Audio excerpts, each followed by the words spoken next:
Hello friends, welcome back to our channel. I hope आप सभी अच्छे होंगे और आपकी तैयारी भी बहुत अच्छे से चल रही होगी। जैसा कि आपको पता ही है, मैं यूपीएलटी ग्रेड के लिए आपको अभी सीरीज मैंने चलाई हुई है, जो कि पेपर बहुत ही पास है।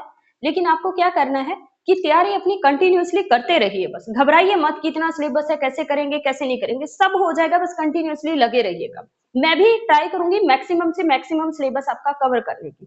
ठीक है, भरोसा रखिए आप। और दूसरी चीज एक ये कि मैं आपको ऑथेंटिक सिलेबस ही करवाऊंगी जो आपके सिलेबस में मेंशन है। इधर उधर की कोई भी वीडियो आपको नहीं मिलेगी मेरे चैनल पे। जो भी आपका सिलेबस का रहेगा, मैं सिलेबस के अकॉर्डिंग ही करवाऊंगी। एक मैंने प्लेलिस्ट बना दी है आपकी यूपीएलटी ग्रेड की, और उसके अंदर मैंने 2-3 क्लास और भी डाली है, जो कि मैंने एचटेट, केवीएस, एनवीएस के लिए बनाई हुई। वो आपके सिलेबस में भी है, इसलिए आपकी प्लेलिस्ट में डाली है और वो आपको देखनी चाहिए। वो आपके सिलेबस के टॉपिक है। ठीक है, बार बार सेम टॉपिक करवाने का कोई फायदा नहीं है। तो मैं ये सोच रही हूँ कि पेपर बहुत पास है, इसलिए जो जो चीजें मुझे आपके कंटेंट लगेगा कि ये आपके सिलेबस से बाहर आपको कुछ भी नहीं डाला जाएगा। उस प्लेलिस्ट में जो भी सिलेबस में है वही डाला जाएगा। आप मुझ पे उस चीज के लिए ट्रस्ट करिएगा। उस मैं कोई भी ऐसी चीज आपको, क्योंकि मुझे पता है कि पेपर बहुत पास है, ठीक है ना, तो मैं आपको ऐसी कोई चीज अपने व्यू के लिए ऐसे नहीं डालूंगी। जो भी आपके सिलेबस में होगा वही डालूंगी। ठीक है, तो आप वो वीडियो भी देखिएगा, आपके लिए बेनिफिशियल रहेगी। एपीजीपी वाला है वो भी मैं डाल दूंगी। और तब तक अपना ये सीक्वेंस एंड सीरीज की एक वीडियो आ चुकी है, सेकंड आ जाएगी। और मुझे लगता है रहता हुआ जितना भी इसकी 3-4 वीडियो बनेगी, क्योंकि ये थोड़ा सा टॉपिक जो है मुझे अच्छे से समझाना है। कोई फायदा नहीं होगा ना ऐसे ही, मतलब मैं रिजल्ट पढ़ा दूंगी, उस चीजों का कोई फायदा नहीं होगा। मैं आपको चीजों को सिखाऊंगी कि किस तरह से करना है। आप इस चीज के लिए, मतलब थ्योरी पोर्शन के लिए तो आप मुझ पर ट्रस्ट रख सकते हैं। और जो टेस्ट है, मैं आज शाम को जो कल पढ़ाया था उसका टेस्ट भी आ जाएगा। अगर कभी कभार ऐसा हुआ कि टेस्ट बहुत डिफिकल्ट रहा, तो मैं उसका वीडियो सॉल्यूशन भी प्रोवाइड करवा दूंगी। आपको डरने की जरूरत नहीं है। बस आपको एक काम करना है कि मुझे मोटिवेशन देना है। आप मुझे मोटिवेट कैसे कर सकते हैं? वीडियो को ज्यादा से ज्यादा लोगों तक शेयर करना है। अच्छे या बुरे जैसा भी आपको लगे, कोई कमी लगे, कुछ भी लगे, तो आपको कमेंट करने हैं, वीडियो को लाइक करना है। और चैनल को जितने भी अपने दोस्तों से, अपने घर के जितने भी फोन है, सबसे सब्सक्राइब करके रखना, ताकि मुझे मोटिवेशन मिलता रहे आपके लिए बेस्ट से बेस्ट कंटेंट लेके आने के लिए। ठीक है, चलो करें स्टार्ट फिर। कल अपना जो हुआ था वो कहां तक हो गया था? कल मैंने आपको डेफिनेशन बता दी थी Cauchy general principle of convergence की। आज दोबारा बता देती हूँ, क्योंकि इससे आपको क्लैरिटी मिल जाएगी। देखो, Cauchy general principle of convergence क्या कहता है? इसमें कहा है necessary and sufficient condition for convergence. Necessary और सफिशिएंट कंडीशन है किसकी? कन्वर्जेंस की। Of a sequence SN is that, क्या है वो कंडीशन? For all epsilon greater than 0 there exist natural number such that S N plus P minus S N less than epsilon होगा। ये ध्यान रखना, for all N greater than equal to M, ये जरूरी है। फॉर ऑल जरूरी है। अगर फॉर ऑल नहीं लगाता है तो अपने पास बहुत सारी ऐसे सीक्वेंस मिल जाएगी जो कन्वर्ज नहीं करेगी और इस कंडीशन को फुलफिल कर जाएगी।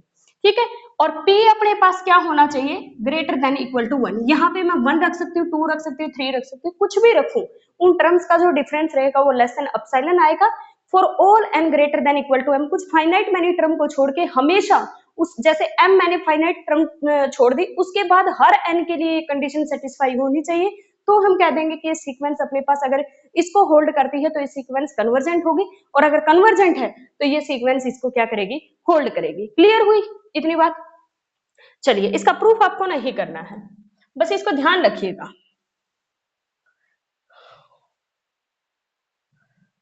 इसी का नाम एक और भी है, नाम ये है कि इसी को कहते हैं कोशी सीक्वेंस भी कहते हैं, इसको फंडामेंटल सीक्वेंस भी कहते हैं। कोशी सीक्वेंस आल्सो कॉल्ड है फंडामेंटल सीक्वेंस। ठीक है, यही सेम लिखा हुआ है जो मैंने अभी आपको बताया है, वही सारी चीजें।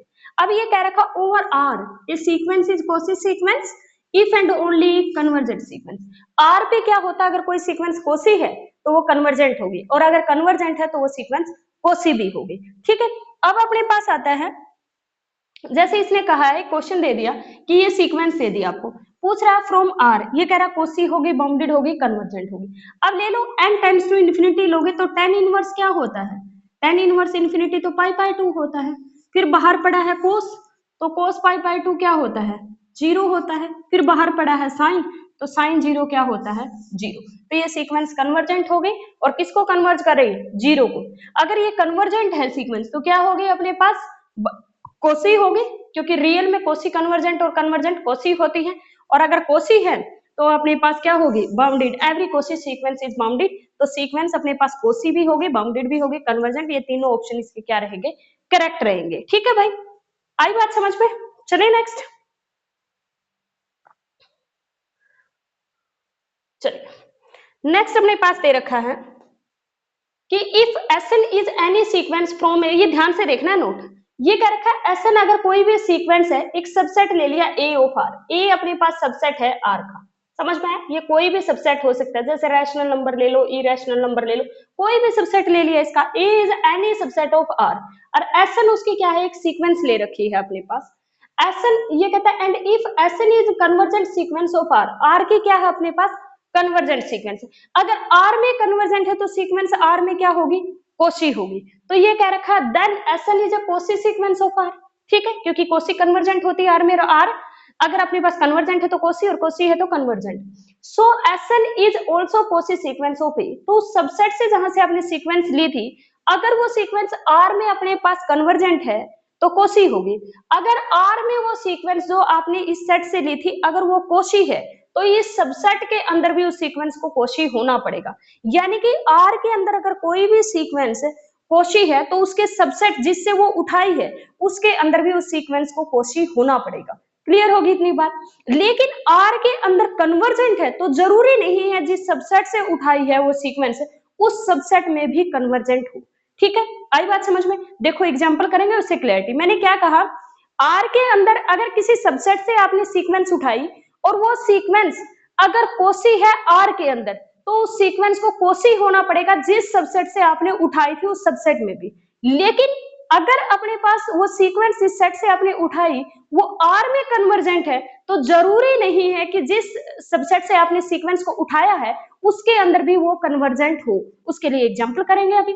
जैसे अपने पास एक सीक्वेंस उठा ले, ये ले ली 1 बाय में n और इंटरवल ले लिया अपने पास ओपन 0 टू क्लोज 1, ये सीक्वेंस 1 बाय n, ये क्या है 0 to 1, that is a subset of R, ये R का क्या है सबसेट, और ये सीक्वेंस आपको पता R में क्या होती है, कोशी।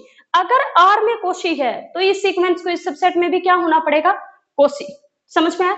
इसी से तो उठाइए 1 बाय n, 1 बाय n के टाइप के 0 टू 1 में ही तो आएगी अपने पास, तो ये अपने पास इसमें भी क्या होगी, कोशी। लेकिन ये सीक्वेंस आपको पता R पे अगर कोशी है तो R के अंदर तो ये रिजल्ट होता है कि अगर कोई कोशी है तो क्या होगी, कन्वर्जेंट होगी, तो 1 बाय n कन्वर्जेंट होती है R के अंदर, लेकिन 1 by n is not convergent to 0 to 1, इस इंटरवल के अंदर ये सीक्वेंस 1 बाय n कन्वर्जेंट नहीं होती है। अगर ये कन्वर्जेंट होती तो दिस इज कंप्लीट, तो ये कंप्लीट होता R के अंदर, लेकिन दैट इज नॉट कंप्लीट, ये जो सेट है ये कंप्लीट नहीं होता है। क्यों? क्योंकि ये एक सीक्वेंस होती है जो इसके अंदर कन्वर्ज नहीं करती है। समझ में आई बात? जबकि R क्या होता है, कंप्लीट, क्योंकि एवरी कोशी सीक्वेंस कन्वर्जेंट होती है R के अंदर। समझ में आई? तो अब अपने पास 1 by n is Cauchy sequence तो होगी, लेकिन 1 by n is not convergent होगी। क्या होगी? नॉट कन्वर्जेंट होगी इस इंटरवल में, और R में क्या है, कन्वर्जेंट। ये क्या है अपने पास, सबसेट हो गया R का। समझ में आई बात? क्यों नहीं है ये कन्वर्जेंट इसके अंदर, क्योंकि ये कन्वर्ज करती है 0 को, और वो 0 इस सेट के अंदर है ही नहीं, तो इसलिए ये कन्वर्जेंट नहीं है इस इंटरवल में। ये कन्वर्जेंट तभी होती जब ये मेंबर होता है इस सेट का। समझ में आई बात? और तभी इसको बोलते कि ये कंप्लीट है। क्लियर हुई इतनी बात? चलिए, ये बात बड़ी इंपॉर्टेंट है भाई। नेक्स्ट अपने पास एक एग्जांपल और उठा लेते हैं, और भी क्लैरिटी मिल जाएगी। कंसीडर ए सीक्वेंस, आपको एक सीक्वेंस दे रखी है भाई, कैसे, 1 प्लस 1 क्या दे रखी है, 1 प्लस 1 बाय n की पावर n, ये एक सीक्वेंस दे रखी है। कहां से उठाई है, रैशनल नंबर से। आपको पता है ये किसको कन्वर्ट करती है, e को। ठीक है, अब ये e को कन्वर्ट करती, e belongs to real number होता है। अगर r में ये कन्वर्जेंट है तो r में ये कोशी होगी। अगर R में कोशी है, Q तो सबसेट होता है किसका, R का, तो अगर कोई चीज R में कोशी है तो Q में क्या होगी, पक्का कोशी होगी। तो एक चीज तो यहाँ से ट्रू हो गया कि ये सीक्वेंस कोशी होगी Q की, लेकिन ये सीक्वेंस कन्वर्जेंट नहीं है Q में। ये सीक्वेंस क्यों नहीं, क्योंकि ये E को कन्वर्ज कर रही है, और E अपने पास जो है वो नॉट बिलोंग्स टू Q होता है, क्योंकि E इज इरेशनल नंबर, तो रैशनल नंबर तो हो नहीं सकता। तो ई अपने पास क्यू में बिलोंग नहीं करता है, इसलिए ये अपने पास क्या नहीं है, कन्वर्जेंट नहीं है क्यू के अंदर, और इसीलिए हम कहते हैं कि क्यू का ऑर्डर कंप्लीट नहीं होता, क्यू इज नॉट कंप्लीट। समझ में आया? आर अपने पास कंप्लीट होता है, क्यू अपने पास कंप्लीट नहीं होता। उसके लिए ये एग्जांपल भी लेते हैं हम कि ये सीक्वेंस कोसी होती है क्यू में, बट क्या नहीं होती, कन्वर्जेंट नहीं होती क्यू में, तभी हम कहते हैं Q is not complete. Clear हो गया? चले नेक्स्ट, और भी है कोई एग्जांपल? चलिए एक और भी है, देखिए। अब देखिए, consider a sequence Sn, consider a sequence, आपके पास एक सीक्वेंस है Sn from Q given by, ये दे दिया आपके पास 1 by n इफ एस, अपने पास क्या, इफ अपने पास ओड है तो 1 by n, इवन है तो 1 plus 1 by n। इसके लिमिट पॉइंट दो हो जाएंगे, एक तो 0 और एक e, इसका e आएगा और इसका 0। तो ये सीक्वेंस नॉट कोसी है, क्या है, नॉट कोसी, किसमें, इनटू आर, आर में ये कोसी नहीं है। क्यों नहीं है कोसी?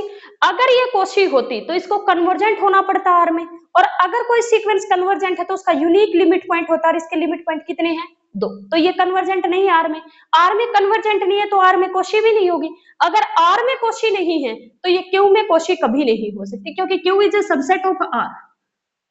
समझ में है? Q is a subset of R. जो चीज अगर अपने पास आर में कोशी नहीं है तो वो क्यू में कोशी कभी नहीं होगी। तो क्यू में ये सीक्वेंस क्या नहीं है, कोशी नहीं है। कन्वर्जेंट तो है ही नहीं, आर में ही नहीं है कन्वर्जेंट, और यहाँ पे भी कन्वर्जेंट नहीं है। क्यों नहीं है ये कन्वर्जेंट? क्योंकि इसके अंदर एक 0 आ रहा है, एक ई अपने पास लिमिट पॉइंट बिलोंग ही नहीं कर रहा क्यू से। समझ में आई बात? तो इसका, लेकिन ये पूछे कि क्यू के कितने लिमिट पॉइंट होंगे, क्यू के अंदर ये सीक्वेंस ना तो कन्वर्जेंट है ना ये सीक्वेंस कोशी है क्यू के अंदर, लेकिन इस क्यू के अंदर इसका लिमिट पॉइंट यूनिक है। कौन सा? सिर्फ ये लिमिट पॉइंट होगा इसका, ये ई तो इससे बिलोंग नहीं करेगा, यूनिक लिमिट पॉइंट होगा क्यू में। अब देख लो ऑप्शन, ये कोशी सीक्वेंस फ्रॉम क्यू नहीं, कन्वर्जेंट फ्रॉम क्यू नहीं, दिस इज नॉट कोशी, सही बात है, दिस इज नॉट कन्वर्जेंट और नॉट कोशी, ये दोनों करेक्ट हो गए। Sn has unique limit point, बिल्कुल आर के Sn यूनिक लिमिट पॉइंट, और ये बाउंडेड तो है ही, क्योंकि ये किसके बीच में लाई कर रही है, 0 से e के बीच में, इसी में तो लाई कर रही है अपने पास 0 से e के बीच में, तो ये बाउंडेड भी है, यूनिक लिमिट पॉइंट भी है, लेकिन क्या नहीं है सीक्वेंस, कोशी भी नहीं है। समझ में आया? इसके अंदर, क्यू के अंदर देखो, मैंने ये कहा था, एक रिजल्ट पढ़ा था हमने, यूनिक लिमिट पॉइंट और प्लस बाउंडेड हो जाए सीक्वेंस तो आर में क्या हो जाती है, कन्वर्जेंट।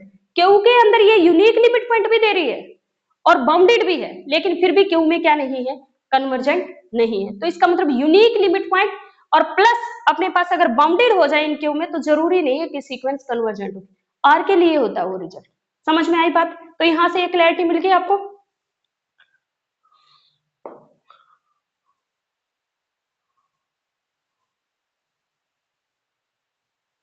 अब वो वाला जो मैं आपको कह रही थी कि फॉर ऑल होना जरूरी है, देखिए मैं अभी समझा के आई हूँ, अब यहां से क्लैरिटी आ जाएगी। एक्शन अपने पास एक सीक्वेंस दे रखी है फ्रॉम आर, ठीक है, such that for all epsilon greater than 0 there exist n not, एक नेचुरल नंबर, n नॉट की जगह m भी कर सकते हो, सच दैट n+1 यानी कि p की वैल्यू आपने कितनी ले ली, 1, और ये कह रखा है कि less than epsilon n greater than equal to n not, then आपको लगेगा दैट इज द कोशी, और ऑप्शन भी दिख रहा है बड़ा सजा सजा, तो आपको लगेगा ये तो कोशी सीक्वेंस है, फटाक दे से आंसर लगा दोगे। कोशी है तो बाउंडेड भी होगा, क्योंकि इसमें मोर देन 1 करेक्ट हो सकते हैं, तो आप सारे ऑप्शन पे जाएंगे।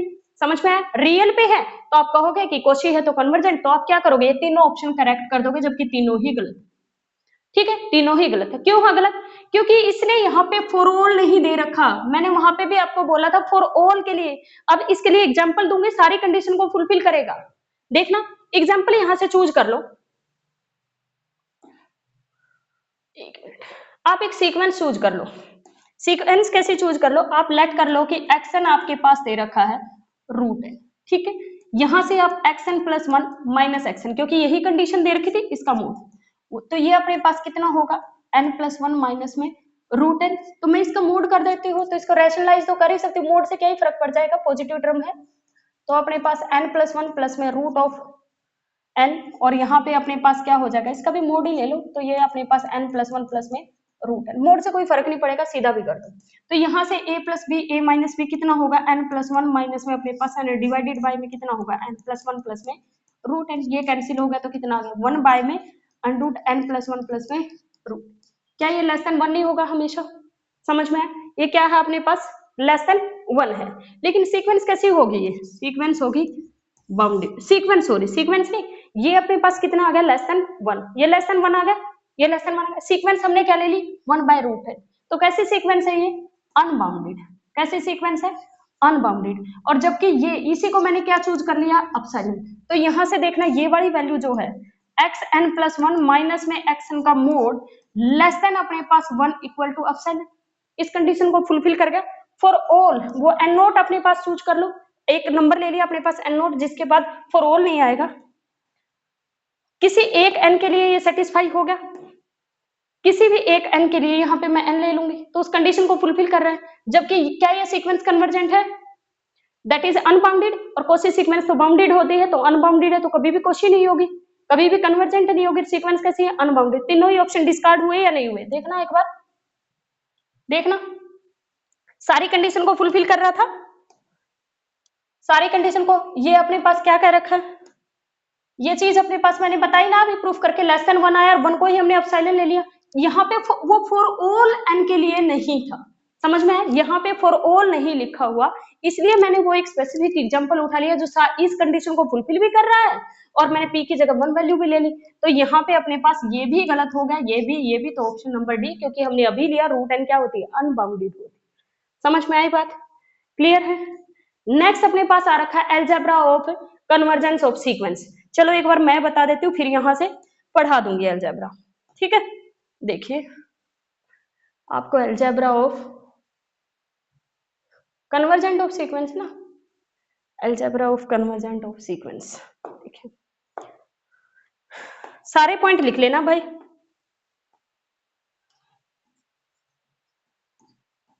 Algebra of convergent of sequence, ठीक है?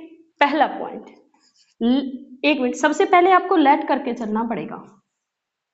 एल्जेब्रा में क्या कहता है कि आप लेट करेंगे, क्या लेट करना है आपने लेट कर लिया an and bn be two sequence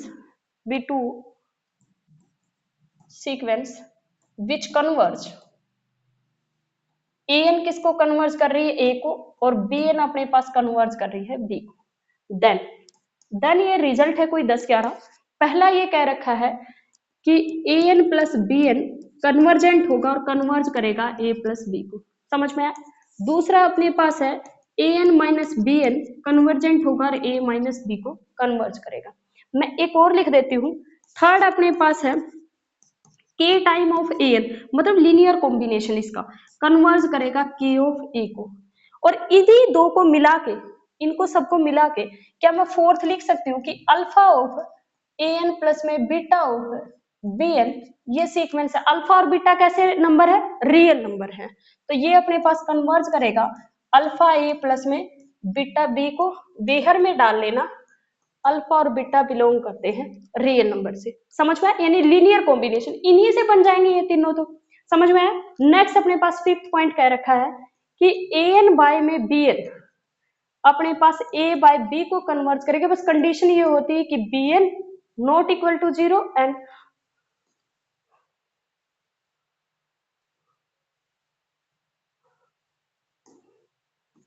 यहाँ पे लिखना अल्फा बीटा रियल नंबर होगा, और यहाँ पे लिखना bn not equal to 0 and b भी नॉट इक्वल टू 0 होना चाहिए। समझ में आई बात? फिर अपने पास सिक्स्थ पॉइंट इसके अंदर लिखना है an bn प्रोडक्ट, ये अपने पास ab को कन्वर्ज करेगी, समझ में आया? ये किसको कन्वर्ज करेगी, ab को। सेवंथ पॉइंट आपको लिखना है, ये हो गया भाई लीनियर कॉम्बिनेशन हो गया। सेवंथ पॉइंट आपको लिखना है कि maximum of an bn, maximum of an bn converge करेगा मैक्सिमम ऑफ ab। एट्थ में लिखोगे minimum of an bn converge करेगा मिनिमम ऑफ ab। समझ में आया? नेक्स्ट अपने पास है क्वेश्चन नंबर 9 में कह रखा है कि मोड ऑफ an कन्वर्ज करेगा मोड ऑफ a।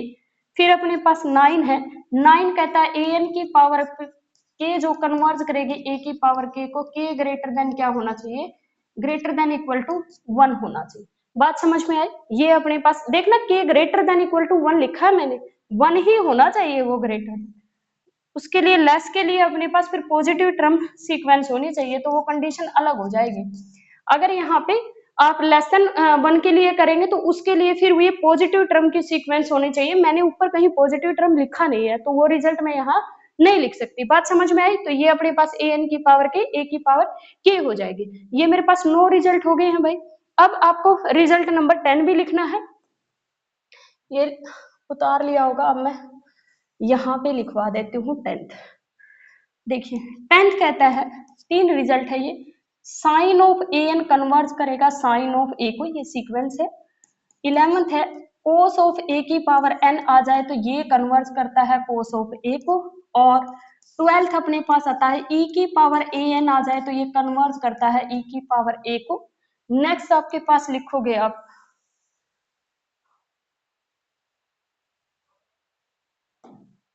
13 में कह रखा है कि log of A N converge करेगा log ऑफ ए को, बस इसके अंदर कंडीशन होती है कि जो ए एन है वो भी ग्रेटर देन 0 होना चाहिए और ए भी ग्रेटर देन 0 होना, क्योंकि नेगेटिव में log डिफाइन नहीं होता।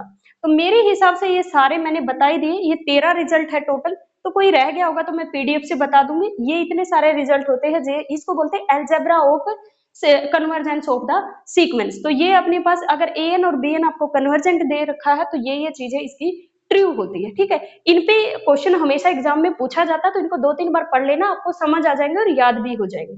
समझ में आई बात? चलें फिर आगे। चलिए, होप सो ये समझ आ गया होगा आपको। देखिए, अच्छा यही लिख रखा है, इन्होंने भी कहाँ से लिखेंगे।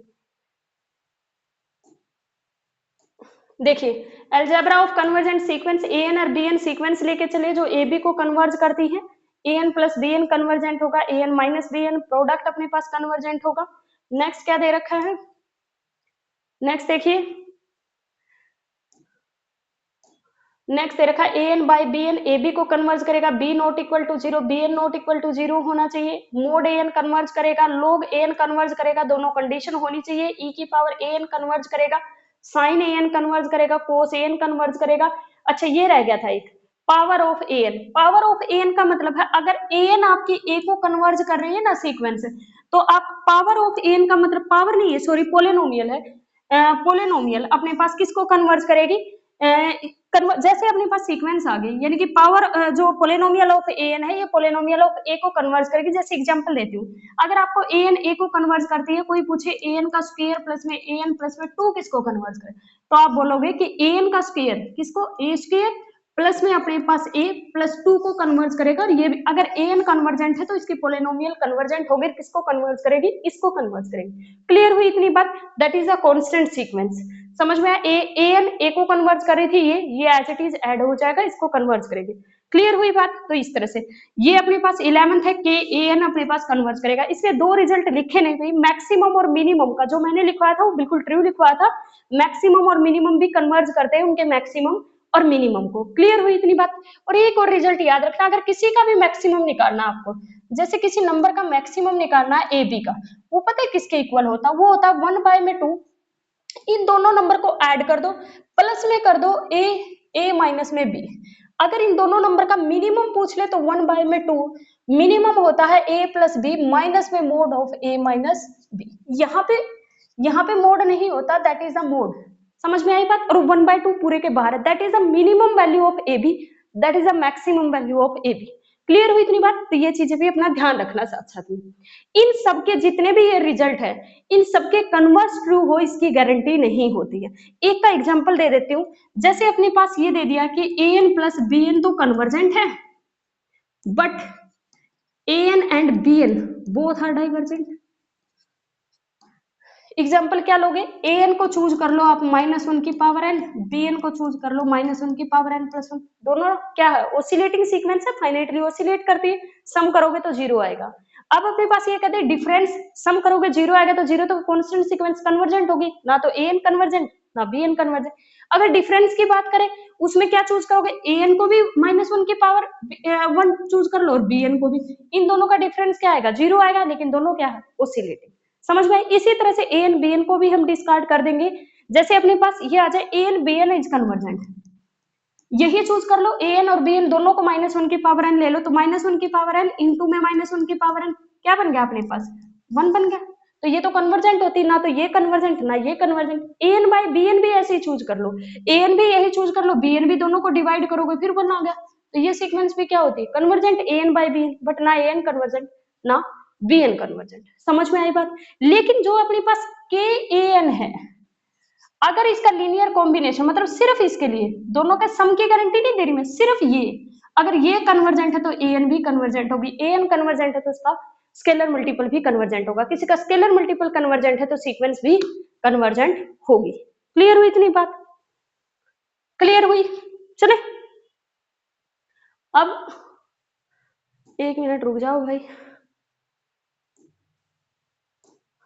ये दे रखा है, ये अपने पास बड़ा मतलब इंपॉर्टेंट सा एग्जांपल है। एक an और bn अगर दो सीक्वेंस दे रखी है सच दैट कि anx क्या दे रखा है, anx प्लस में bn, ठीक है, इस तरह से सीक्वेंस दे रखे दैट इज कन्वर्जेंट। तो ये कह रखा है for two distinct value of x, x की दो डिस्टिंक्ट वैल्यू के लिए मैंने चूज कर लिया anx1 प्लस में bn, और दूसरा मैंने anx2 प्लस bn, दोनों का डिफरेंस करूंगी तो क्या आएगा, an x1 माइनस x2 दोनों डिस्टिंक्ट है तो कभी भी जीरो नहीं होगी, that is the scalar multiple k of an, that is the क्या होगा, कन्वर्जेंट। तो मैंने अभी बताया इसका कन्वर्स भी ट्रू होगा, अगर k an कन्वर्जेंट है तो an को कन्वर्जेंट होना पड़ेगा। तो इसके लिए अपने पास an भी कन्वर्जेंट होगी, यहाँ से an कन्वर्जेंट होगी अपने पास, bn अपने पास दिस माइनस में दिस करना है अपने पास कि an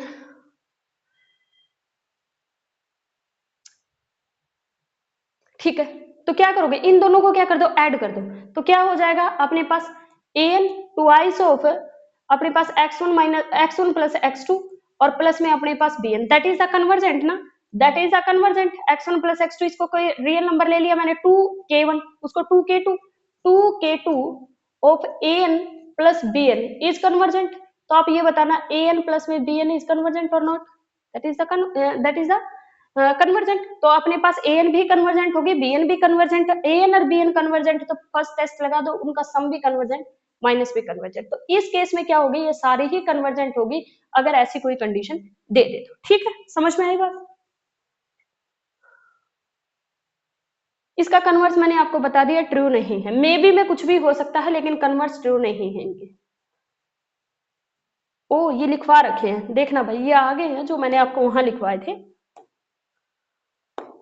देखो यही दे रखा है कि an क्या दे रखा है, an और bn अगर अपने पास दो सीक्वेंस है जो कन्वर्ज कर रही है ab को, एंड an और dn, cn और dn अपने पास क्या है, cn अपने पास मैक्सिमम, an और bn का है ये मिनिमम, ये कह रखा है ये दोनों भी अपने पास क्या होगी, कन्वर्जेंट होगी, cn भी कन्वर्जेंट होगी और dn भी क्या होगी, कन्वर्जेंट होगी। यही मैंने वहां पे लिखवाया था कि an और bn कन्वर्जेंट है तो ये दोनों अपने पास क्या होगी, कन्वर्जेंट होगी। क्लियर हुई इतनी बात, यही चीज इसने यहाँ लिख रखी है। अगर आप देखना एक क्वेश्चन ये भी है, अगर an अपने पास कन्वर्जेंट है तो an स्क्वायर अपने पास हमेशा कन्वर्जेंट होगा, लेकिन an स्क्वायर कन्वर्जेंट है तो जरूरी नहीं अपने पास an कन्वर्जेंट हो। एग्जांपल मैंने आपको दे दिया है, अभी दे देती हूँ। जैसे -1 की पावर n ले लिया और इसका आप स्क्वायर करोगे तो अपने पास क्या होगी, कन्वर्जेंट, क्योंकि 1 आएगा ना स्क्वायर करने पे। लेकिन -1 की पावर n क्या नहीं है, कन्वर्जेंट नहीं है। तो an स्क्वायर अगर कन्वर्जेंट है तो हम ये नहीं कह सकते an कन्वर्जेंट है, तो ये चीज गलत होगी। ये कह रखा कि an कन्वर्जेंट है तो an की क्यूब, बिल्कुल an अगर कन्वर्जेंट है तो उससे बड़ी पावर, मैंने k लिखवा देता, k की जगह 1 2 3 इसने तो 2 ही बताई है, आप कितने भी रख लो वो हमेशा कन्वर्जेंट होगा। लेकिन कन्वर्स अपने पास ओड पावर में ट्रू होता है, ये भी ट्रू है। अगर यहाँ पे इवन पावर है तो जरूरी नहीं है, क्योंकि यहाँ पे अपने पास मैंने बताया था रूट अपने पास जरूरी नहीं होता। कब होगा, जब ये पॉजिटिव, ये कन्वर्स कब ट्रू होगा, जब ये कह दिया जाए कि an is a positive term sequence. जैसे यहाँ पे क्यों, क्योंकि मैं नेगेटिव टर्म भी ले रही हूँ, तब इसका कन्वर्स ट्रू नहीं हो रहा। ये कन्वर्स ट्रू हो जाएगा कब, जब ये कह दिया जाए कि an is positive term sequence, positive term sequence. अगर an जो सीक्वेंस आपने ली वो पॉजिटिव टर्म की सीक्वेंस हो जाए तो इसका कन्वर्स भी ट्रू है। समझ में आई बात। लेकिन ओड पावर में अपने पास क्या होगा, an की क्यूब, an की 5, an की पावर 7, an की पावर 9, ओड पावर कोई भी ले लो, अगर कन्वर्जेंट है तो फिर an को ही कन्वर्जेंट होना पड़ेगा, अदरवाइज उसकी ओड पावर कभी कन्वर्ज होगी ही नहीं। अगर an डाइवर्जेंट सीक्वेंस है तो उसकी ओड पावर कभी कन्वर्ज कर ही नहीं सकती, इवन पावर कर सकती है। समझ में आई बात। तो यहाँ पे अपने पास ये हो जाएगा ट्रू तो ये अपने पास an इज कन्वर्जेंट, तो ये कह रखा साइन an, मैंने बता ही दिया कन्वर्जेंट होगा। ये कह रखा साइन an अगर कन्वर्जेंट है तो an होगा, इसकी कोई गारंटी नहीं, मैंने कहा था उनमें से किसी का भी कन्वर्स ट्रू नहीं है, एग्जाम्पल है सबके। ठीक है, आप बस अभी पेपर पास है इसलिए बस रिजल्ट याद रख लीजिए एक बार। नेक्स्ट अपने पास आ रखा है सैंडविच थ्योरम। सैंडविच थ्योरम बड़ी इंपॉर्टेंट है, बहुत सारे क्वेश्चनों को इसने फटाक से सोल्व कर दिया था भाई। सैंडविच थ्योरम कहते क्या है, इसी का नाम स्क्यूज प्रिंसिपल और स्क्यूज थ्योरम भी इसको बोलते हैं, स्क्यूज थ्योरम भी बोलते हैं, स्क्यूज प्रिंसिपल भी बोलते हैं और सैंडविच थ्योरम। सैंडविच होता क्या है, ऊपर ब्रेड नीचे ब्रेड बीच में मटेरियल, यानी कि ये कह रखा है जब ये दोनों चीजें सेम होगी तो इसको भी सेम ही होना पड़ेगा। यानी कि अगर ये an और bn ऐसे दे रखा है कि an less than equal to में cn less than equal to bn, ये कह रखा अगर ये दोनों सीक्वेंस कन्वर्जेंट है और सेम नंबर को कन्वर्ज कर रही है तो ये कह रखा जो बीच की सीक्वेंस है उसको कन्वर्जेंट होना पड़ेगा और उसी नंबर को क्या करना पड़ेगा, कन्वर्ज करेगा। जैसे सैंडविच का मटेरियल निकल के भाग सकता है क्या, नहीं भाग सकता। तो इसी वजह से इसने कहा है कि अगर ये दोनों सीक्वेंस कन्वर्जेंट है और सेम नंबर को कन्वर्ज करती है तो बीच वाली को कन्वर्जेंट होना पड़ेगा और कन्वर्ज करेगी इसी सेम नंबर को। इसका प्रूफ भी है लेकिन आपको प्रूफ नहीं करना है, बस याद रखना है, रिजल्ट और क्वेश्चन जो मैं बताऊंगी वो याद रखने हैं। ठीक है, अब अपने पास इस पे 2-3 क्वेश्चन तो दे ही रखे हो, चलिए चलिए बड़ा इंपॉर्टेंट है ये जो दे रखा है, कंसीडर ए सीक्वेंस। क्या दे रखा है, consider a sequence where Sn is equal to में ये दे रखा फाई n की पावर 1/n। फाई n क्या है अपने पास, आइलर फंक्शन। ठीक है, फाई n अपने पास क्या है, आइलर फंक्शन। आइलर फंक्शन, कोई इसको यूलर भी बोलता है भाई, प्रोनाउंसिएशन पे मत जाना। ठीक है, फाई n अपने पास क्या होता है, यूलर फंक्शन या आइलर फंक्शन होता है। तो ये अपने पास कह रखा कि ये सीक्वेंस हमेशा कन्वर्जेंट होती है, इसका प्रूफ करते हैं बाय सैंडविच थ्योरम या स्क्यूज थ्योरम या स्क्यूज प्रिंसिपल से। और ये किसको कन्वर्ज करती है अपने पास, हमेशा 1 को कन्वर्ज करती है। एक रिजल्ट और भी होता है इससे, ये अगर dn आ जाए और उसकी पावर 1/n, dn क्या है, number of divisor of n। ठीक है, number of divisor of n, ये भी सीक्वेंस हमेशा कन्वर्ज करेगी और कन्वर्ज करती है 1 को। इसका प्रूफ भी स्क्यूज थ्योरम से ही होता है। फाई n क्या होता है, आइलर फंक्शन, ये कन्वर्जेंट होती है सीक्वेंस और हमेशा 1 को कन्वर्ज करती है। dn अपने पास क्या होगा, number of divisor of n, उसकी पावर 1/n, कन्वर्जेंट होगी सीक्वेंस और कन्वर्ज करेगी 1 को। और इसका जो इन दोनों का जो प्रूफ होता है वो किससे होगा, बाय स्क्यूज थ्योरम। ठीक है, और एक एग्जांपल ये भी होता है n की पावर 1/n, ये भी कन्वर्जेंट होती है और ये किसको कन्वर्ज करती है, 1 को। ये dn n अपने पास n की कितनी भी पावर हो सकती है, कितनी भी पावर ले लो, उसके पास नंबर ऑफ डिवाइजर होते हैं। जो नंबर ऑफ डिवाइजर होंगे वो सारे के सारे क्या होंगे अपने पास, कन्वर्जेंट होंगे। और ये अपने पास इससे जो सीक्वेंस बनेगी वो हमेशा 1 को कन्वर्ज करेगी। क्लियर हुई इतनी बात, चलो ये तुम पढ़ लेना, अब समझ में आ जाएगा। ओ ये दे ही दिया है, फिर देखो चलो, ये दे रखा है n की पावर 50, क्या दे रखा है, n की पावर 50। ये क्या होता है भाई, ये कन्वर्जेंट होता है, क्या होगा, कन्वर्जेंट। n की पावर 50 नहीं होगा, इसकी पावर 1/n, ये रहा, इसकी कन्वर्जेंट होगा। ये कैसे, देखो कैसे किया, मैंने कहा था तुम्हें d की पावर n, मैं d की पावर n की पावर अपने पास d की पावर, d मतलब नंबर ऑफ डिवाइजर किसके, 50 के। ये मैंने वहां पे n लिखा था, मैंने कहा था n की कोई भी पावर ले लो, इसने 50 ले लिया, नंबर ऑफ डिवाइजर, बस हमें तो मतलब है नंबर ऑफ डिवाइजर चाहे किसी के भी हो, उसकी पावर 1/n कन्वर्जेंट होगी और ये कन्वर्ज करेगी 1 को। समझ में आई बात, ये कन्वर्ज करेगी 1 को, कन्वर्जेंट होगी, ऑसिलेटिंग और डाइवर्जेंट नहीं होगी। समझ में आई बात, नेक्स्ट पे चले। देखिए अब ये अपने पास दे रखा है एक एग्जाम्पल, ये दे रखा 1/n में n प्लस 1/n में n+1 n+2 का स्क्वायर n+ में n का स्क्वायर। ठीक है, ये दे रखा है अपने पास, तो इसके अंदर ये अपने पास कन्वर्जेंट होगी, प्रूफ करना स्क्यूज थ्योरम से। देखो आपको पता है कि ये n+1 का स्क्वायर, ये टर्म बड़ी होती है इस टर्म से, क्योंकि 2 ऐड कर दिया और छोटी होगी और छोटी, ये तो सारी छोटी होगी।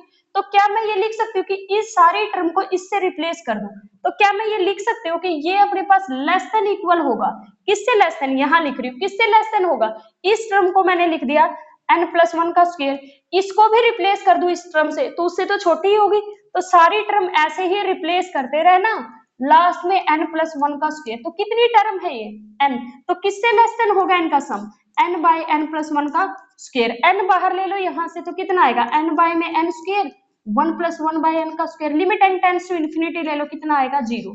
तो अपने पास राइट हैंड साइड में 0 आ गया। लेफ्ट हैंड साइड ये किससे ग्रेटर देन, यहाँ पे ये पूरे सीक्वेंस लिखोगे एसएन, ये किससे ग्रेटर होगी, मैं इससे सबसे बड़ी जो सबसे छोटी टर्म है उससे सबको रिप्लेस कर दूं तो उससे तो बड़ी ही रहेगी ये टर्म, क्योंकि यहाँ पे छोटी टर्म है। ठीक है, तो मैंने यहाँ पे कर दिया n प्लस n का स्क्वायर, ऐसे ही करते जाओगे 1 बाय n प्लस, ये कितनी टर्म होगी n बाय में n प्लस n का स्क्वायर, तो यहाँ से n स्क्वायर बाहर लोगे तो ये भी कितना आएगा, limit n tends to infinity पे 0। तो ये सीक्वेंस कन्वर्जेंट होगी बाय स्क्यूज थ्योरम, और किसको कन्वर्ज करेगी, 0 को कन्वर्ज करेगी। क्लियर हुई बात, चलिए आगे। चलिए अब इसमें भी स्क्यूज थ्योरम लगाओ, कैसे लगाओगे भाई, वही सेम प्रोसेस। देखो ये इस टर्म से इसको लेस देन करूंगी तो इस टर्म से रिप्लेस कर दूंगी, सबको फर्स्ट टर्म से रिप्लेस कर दूंगी, इसकी जगह भी ये लिखूंगी, इसकी जगह भी ये लिखूंगी, तो ये लेस देन हो जाएगा n बाय में under root of n square plus में 1, यहां से बाहर ले लोगे तो क्या आएगा n बाय में n स्क्वायर बाहर आएगा, रूट से n बन जाएगा 1 प्लस 1 बाय में n स्क्वायर, n से n cancel, limit n tends to infinity कितना आएगा 1। और ये ग्रेटर किससे होगा अपने पास, ये ग्रेटर होगा, सारी टर्म को इससे रिप्लेस करूंगे तो कितना होगा n बाय में n स्क्वायर प्लस में n, यहां से अपने पास n को कॉमन लोगे तो यहाँ पे भी कितना आएगा 1। तो ये भी सीक्वेंस अपने पास कन्वर्जेंट होगी और किसको कन्वर्ज करेगी, 1 को कन्वर्ज करेगी। क्लियर हुई बात, क्लियर हो गया होगा शायद, कोई डाउट आए तो पूछ लेना भाई, बस वीडियो को शेयर कर दो, ठीक है, और अच्छा सा कमेंट भी कर दो अगर समझ आ रहा है, अगर कुछ कमी लग रही है तो वो भी बता दो कमेंट करके, वीडियो को लाइक जरूर कर देना, ठीक है, क्योंकि मुझे इससे मोटिवेशन मिलता है ना आपके लिए बेस्ट बेस्ट कंटेंट लेके आने के लिए। चलिए नेक्स्ट चले, कोसी फर्स्ट थ्योरम।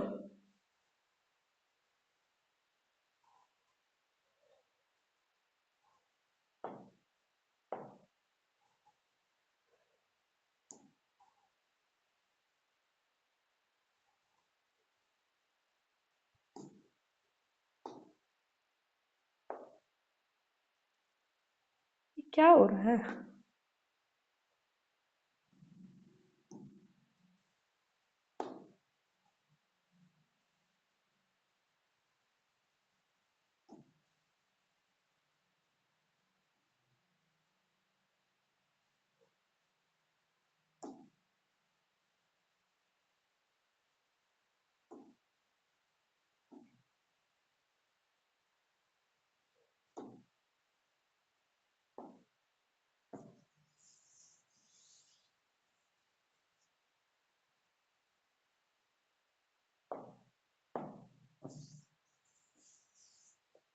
ये सेव होगी शायद, 1 मिनट रुक जाओ भाई।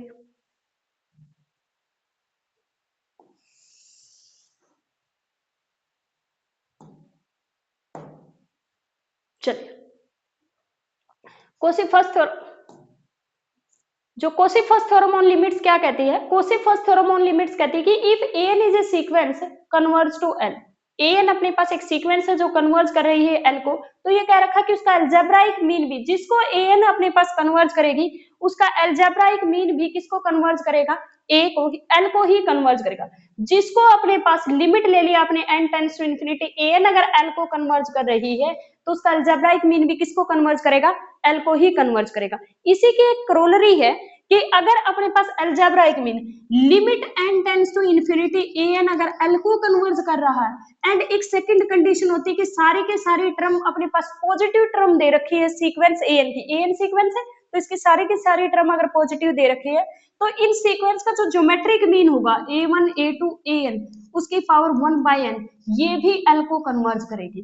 an अगर l को कन्वर्ज कर रही है तो अलजेब्राइक मीन के लिए अपने पास कंडीशन ये नहीं होती, साथ में ये हो या ना हो, नेगेटिव टर्म सीक्वेंस है तो भी अगर an अपने पास कन्वर्ज कर रही है l को तो उनका अलजेब्राइक मीन भी l को ही कन्वर्ज करेगा। लेकिन ज्योमेट्रिक मीन में क्या होता है, पॉजिटिव टर्म की सीक्वेंस होनी चाहिए, an अगर l को कन्वर्ज कर रही है तो इनका ज्योमेट्रिक मीन भी किसको कन्वर्ज करेगा, एल को कन्वर्ज करेगा। ठीक है भाई, ये अपने पास है Cauchy first theorem on limits, ठीक है। सेकंड ये अपने पास करोलरी होती है उसी की, और इसी पे बेस्ड अपने पास कुछ एग्जांपल भी होंगे, वरना मैं करवा दूंगी अगर इस पे नहीं, इसमें नहीं हुए तो कोई बात नहीं, दे रखा है कोई प्रूफ करने की आपको जरूरत है नहीं, आज रिजल्ट याद रखिए। हाँ एक चीज ये भी देखना भाई, कन्वर्स ट्रू नहीं है इन दोनों ही थ्योरम का, इन दोनों ही थ्योरम का कन्वर्स ट्रू नहीं है। इन दोनों ही थ्योरम का कन्वर्स ट्रू नहीं है। कन्वर्स अपने पास क्या नहीं है, इन दोनों ही थ्योरम का, एक मिनट एक मिनट एक मिनट एक मिनट,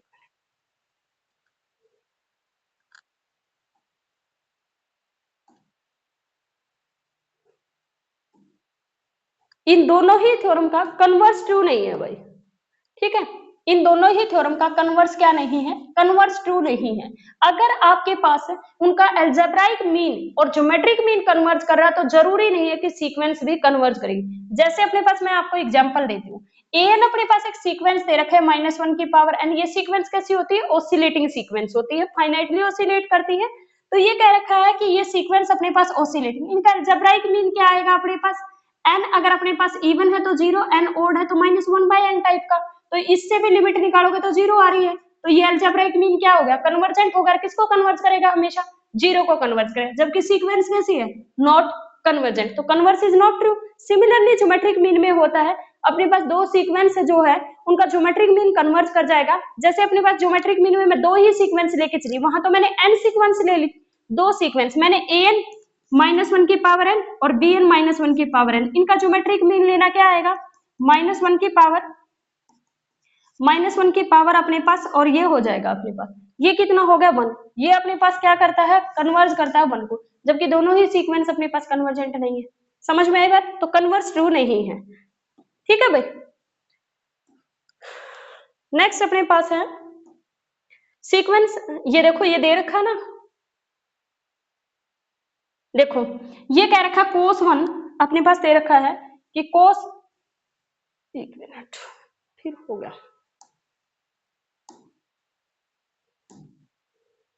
क्या दे रखा है आपके पास, आपके पास दे रखा है cos1/2 cos1/n बाय में n। cos1/n किसको कन्वर्ट करता है, limit n tends to infinity, cos1/n limit n tends to infinity 1/इंफिनिटी 0, तो 1 को कन्वर्ट करता है। ये 1 को कन्वर्ट करता है, तो इसका अलजेब्राइक मीन किसको कन्वर्ट करेगा, 1 को। किससे, by Cauchy first theorem on limit से। क्लियर हुई इतनी बात, ठीक है। नेक्स्ट अपने पास चले, नेक्स्ट अपने पास जो मैंने आपको एग्जांपल बताया था वही वाला एग्जांपल ले रखा है। देखो ये अपने पास दे रखा है, ये आपको पता है किसको कन्वर्ज करती है, 1 को, तो इसका algebraic mean by Cauchy first theorem किससे कन्वर्ज करेगा, 1 को कन्वर्ज करेगा, ठीक है। नेक्स्ट अपने पास एग्जांपल दे रखा है,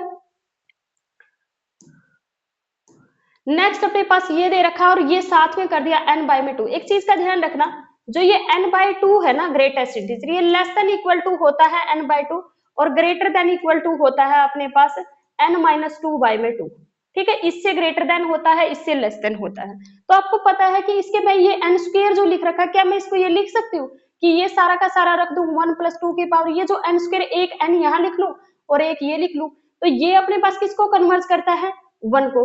और ये अपने पास लेस देन होगा n/2 से, तो क्या आ जाएगा n/2 1/n से n कैंसिल, तो ये पूरा किसको कन्वर्ट कर जाएगा, 1/2 को। बात समझ में आई, ये कितना होता है 1, और ये मैंने अभी बताया किससे लेस देन होता है अपने पास n/2, और ये n नीचे पड़ा है, ये कैंसिल किससे आ गया 1/2 से, तो ये किसको कन्वर्ट करेगा 1/2 को। समझ में आई इतनी बात, चले नेक्स्ट। नेक्स्ट अपने पास दे रखा है कि एसएन आपके पास ये दे रखा n स्क्वायर बाय में 5 होगा, तो ये किसको कन्वर्ट करेगा अपने पास, ये अपने पास n नीचे रख लो, n स्क्वायर यहाँ पे रख लो, ठीक है, यहाँ पे n रख लो, ये n स्क्वायर नहीं आएगा, यहाँ पे n रखो, यहाँ n रखो और यहाँ पे n रखो। समझ में आया, ये किससे लेस देन होगा, ये लेस देन होगा अपने पास n स्क्वायर बाय 5 से। नीचे क्या है n स्क्वायर, ये कैंसिल, तो कितना आएगा 1/5। आंसर क्या आया 1/10, ये गलत आया हुआ भाई, 1/5 आएगा इसका आंसर, 1/10 नहीं आएगा, ये 1 से होगा, तो ये 1/5 ही आएगा, 1/10 गलत लिखा हुआ, ये किसी बच्चे की पीडीएफ है तो मैंने वहीं से उठाया है ये डायरेक्ट, तो ये गलत लिखा हुआ, 1/10 नहीं आएगा, इसका आंसर 1/5 ही आएगा। ये रहा प्रूफ उसका।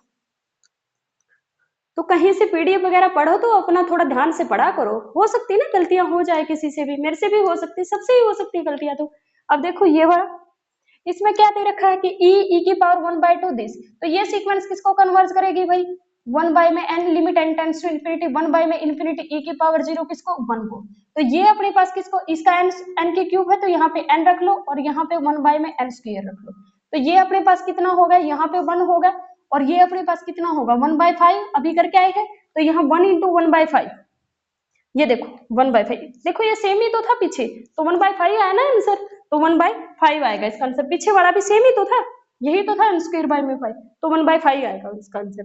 समझ में आई बात? अब नेक्स्ट अपने पास आ गया, ये रिजल्ट मैं आपको बता ही चुकी हूँ कि an अपने पास सीक्वेंस होगी, सीक्वेंस दे रखी, लेकिन यहाँ पे ये जरूरी है पॉजिटिव टर्म सीक्वेंस, सीक्वेंस की जो टर्म है वो पॉजिटिव होनी चाहिए, मैंने वहां पे भी इस चीज पे जोर दिया था, पॉजिटिव टर्म सीक्वेंस होनी चाहिए ज्योमेट्रिक मीन में, अगर an जिसको कन्वर्ज करेगा उसका ज्योमेट्रिक मीन भी उसी को कन्वर्ज करेगा। समझ में आई ये बात? ठीक है, इसी पे एग्जांपल है अपने पास, ये प्रोडक्ट कह रखा है कि किसको कन्वर्ज करेगी, आप सिर्फ इसको देख लो किसको कन्वर्ज करेगा, तो इसको देख लो भाई, ये ले लो an limit n tends to infinity, ये साइन है कहीं सीकेंड्स हो जाओ, साइन π/6 कितना होता है 1/2, ये 1/2 को कन्वर्ज करता है, तो प्रोडक्ट अपने पास ले ली 1/n, इसका ज्योमेट्रिक मीन बन गया ये, तो ज्योमेट्रिक मीन अपने पास किसको कन्वर्ज करेगा 1/2 को। आई बात समझ में? अब तो फटाफट कर दो भाई, थ्योरी पोर्शन समझा दिया।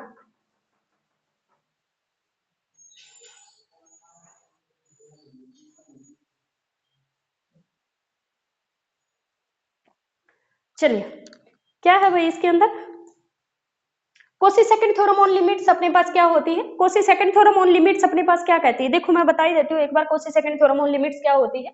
Kosi second theorem on limits कहती है अपने पास कि लिमिट अपने पास n tends to infinity an plus 1 by में an इज इक्वल टू में an की power 1 by n limit n tends to infinity, ये दोनों की लिमिट अपने पास इक्वल होती है, तो इसके अंदर ये कह रखा कब होगी, इफ, लेकिन एक कंडीशन होती है, एक तो an ग्रेटर देन 0 होना चाहिए, दूसरा if limit n tends to infinity an plus 1 by में an, अगर ये एग्जिस्ट कर जाए फाइनाइटली, अगर ये एग्जिस्ट करती हो फाइनाइटली, एग्जिस्ट करती हो, एग्जिस्ट फाइनाइटली, तभी अपने पास अगर ये है, तो अपने पास अगर लिमिट फाइनाइटली एग्जिस्ट करती है तो पक्का ये दोनों इक्वल होगी।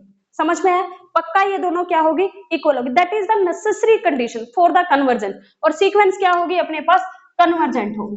कैसी होगी, कन्वर्जेंट, कब होगी कन्वर्जेंट ये सीक्वेंस, जब अपने पास ये होगी इक्वल टू एल, इनकी लिमिट दोनों की एल होगी, एल अगर लेस देन 1 है तो कन्वर्जेंट होगी, एल ग्रेटर देन 1 है तो डाइवर्जेंट होगी। ये कब होगी पक्का कन्वर्जेंट, जब एल लेस देन 1 होगी और डाइवर्जेंट होगी ग्रेटर देन 1, और एल इज इक्वल टू 1 पे क्या होगा अपने पास, टेस्ट फेल हो जाएगा, टेस्ट फेल हो जाएगा, और इसको क्या बोलते हैं अपने पास, that is the root test, that is the ratio test, इसका नाम होता है रेशियो टेस्ट, और इसका नाम होता है अपने पास रूट टेस्ट। ठीक है, और यहाँ पे अगर ये एग्जिस्ट नहीं करती तो जरूरी नहीं ये दोनों इक्वल होंगे। जैसे एक एग्जांपल लिख लो, एक एग्जांपल है अपने पास an एक सीक्वेंस है 2 की पावर -1 की पावर n माइनस n, यहां से आप निकालना an की पावर 1 बाय n, आएगी 1/2 value which is less than 1, तो ये अपने पास क्या होगी, convergent by root test, root test से कन्वर्जेंट होगी। लेकिन यहाँ पर an प्लस 1 बाय an आप निकालना, वहां पे एग्जिस्ट ही नहीं करेगा, क्या आएगा, डज नॉट एग्जिस्ट। तो यहां से एक चीज और लिख लेना, root test is stronger than ratio test, root test is stronger than ratio test. Second theorem क्या कहती है, कोसी सेकंड थ्योरम कहती है अगर एग्जिस्ट किया तो दोनों इक्वल होंगी, और अगर अपने पास एग्जिस्ट नहीं किया तो हो सकता है कि इसके लिए तो कन्वर्जेंट आ रही है सीक्वेंस और इसमें ये फेल हो जाएगा, ये एग्जांपल है उसके लिए। ठीक है भाई, तो ये थी Kosi second theorem on limits, converse इसका ट्रू नहीं है, मैंने एग्जांपल दे ही दिया। इसके जो एग्जांपल है वो हम करेंगे नेक्स्ट वीडियो में, अभी बस इतना ही रिकॉर्ड हो सकता है इसमें। वीडियो को ज्यादा से ज्यादा लोगों तक शेयर करना, चैनल को सब्सक्राइब करना। Thank you so much, bye bye, मिलते हैं नेक्स्ट क्लास में।